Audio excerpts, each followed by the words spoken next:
ઇન્ડિયામાં આપ સૌનું હાર્દિક સ્વાગત છે। સમાચાર છે કે ધાંગધ્રા વિવિધ સંગઠનો તથા સામાજિક કાર્યકરો દ્વારા ધાંગધ્રા નગરપાલિકા પ્રમુખશ્રીને આપ્યું આવેદનપત્ર। ધાંગધ્રા વિવિધ સંગઠનો તથા સામાજિક કાર્યકરો દ્વારા ધાંગધ્રા નગરપાલિકા પ્રમુખશ્રીને આપ્યું આવેદનપત્ર। ખાણીપીણીની લારીઓ, સ્ટોલ અને મનોરંજન રાઇડ સહિતના ભાવ નિયંત્રણ માટે આપ્યું આવેદનપત્ર।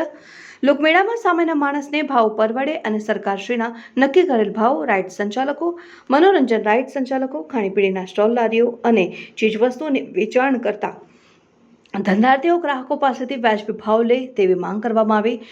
ઓછો ભાવ અને બમણા ભાવ રાખનાર સામે તંત્ર લાલાંક કરી દંડનીય કાર્યવાહી સાથે કાનૂની કાર્યવાહી કરી તેવી મૌખિક રજૂઆતો કરવામાં આવી હતી।